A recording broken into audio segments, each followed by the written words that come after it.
fear is actually completely toxic, 100%. And that's probably something you've never heard anyone say before, because the dominant view on fear is that, yes, it certainly can be a problem. No one's going to tell you like fear is great. So everyone pretty much will admit that, oh, certainly it's not like this wonderful thing in life that you want to embrace and cultivate. But that being said, of course, sometimes it's actually good. Namely, when you're faced with a real danger, it works to keep you safe, right? So that's the dominant view on fear. That's the so-called, wisdom, the common wisdom on fear, which is actually completely false. And I'll explain how, but before I even get into the devil in the details there, the main reason why people, one of the main reasons why people wouldn't even listen to the explanation on how fear is actually completely toxic is that they're holding a view which in logic is called the appeal to nature. So it's the fallacy wherein you think if it exists in the natural world, it must be good. It wouldn't exist in the natural world if it didn't serve some good purpose. And this is especially dominant among those that believe in Darwinian evolution theory. They think, well, we wouldn't even have it in nature if it didn't serve some good purpose, namely the purpose of survival, because it would have been evolved out of the animal, or it would have been evolved out of humanity, right? So this is the intelligent, and I'm making air quotes around intelligent, view concerning fear that, well, certainly it can get out of hand, certainly it can be problematic if you let it um, become too much, right? If you don't keep it in moderation, if you don't keep control on it somehow. But it does serve a purpose. If it wasn't for fear, well, we probably wouldn't even be here because our ancestors would have just, walked right off of a cliff and, a growling saber-toothed tiger, they would have just walked towards and tried to pat on the head because they've lost this wonderful gift of fear. And so they would have been wiped out from civilization or from the Earth's existence. There would be no humans anymore if it wasn't for our good friend fear keeping us safe all the time, right? So that's the dominant view. And again, it's completely incorrect. It's basically the same disclaimer or the same like homage being paid to fear that I hear all the time. It's basically the same program. It's the same belief that everyone apparently has. I want to quote someone else, just in case that's more helpful for you to recognize what I'm talking about here. So he said, fear is self-preservation.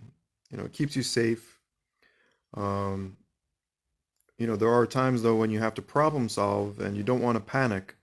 So he was giving this like sometimes good, sometimes bad evaluation of fear, which again appears to be what basically everyone on the planet thinks about fear. They think that's the correct view, that it's sometimes good but sometimes bad.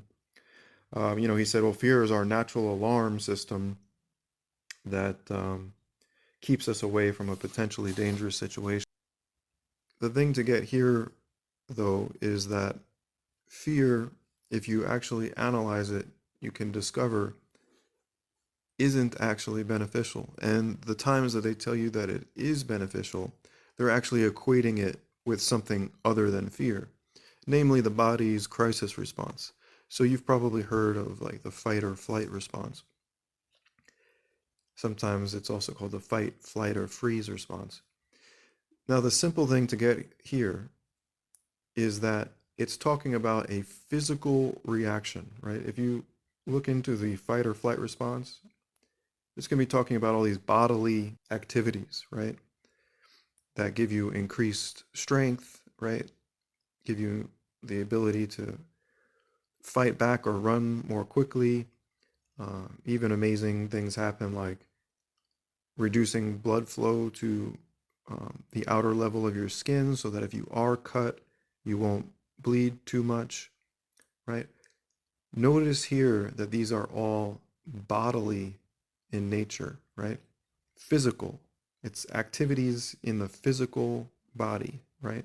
That are beneficial, right? Having increased strength, speed, survivability, right?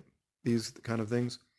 Certainly, those are beneficial when you face a crisis, right? Whether it's like a dangerous animal or various other scenarios.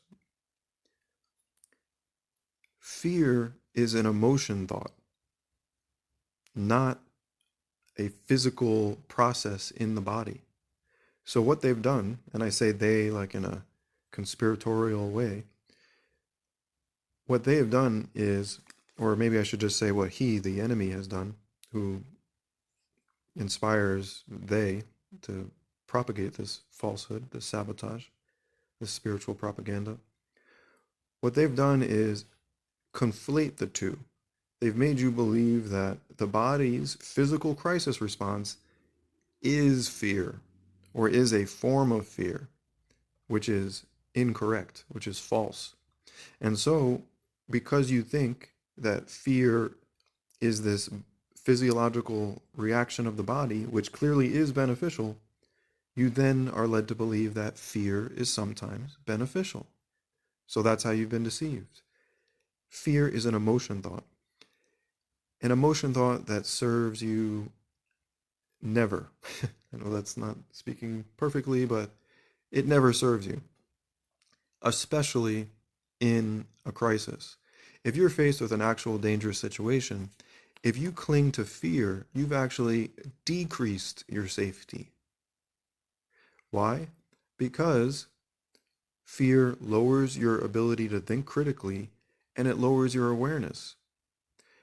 What are two advantageous faculties to utilize in a crisis? Well, critical thinking, awareness. For example, you may have flown on a plane before, and what do they tell you, if there's an emergency? Stay calm, right? Look around, see if the exit is behind you. Rather, see that the closest exit may be right behind you rather than in front of you.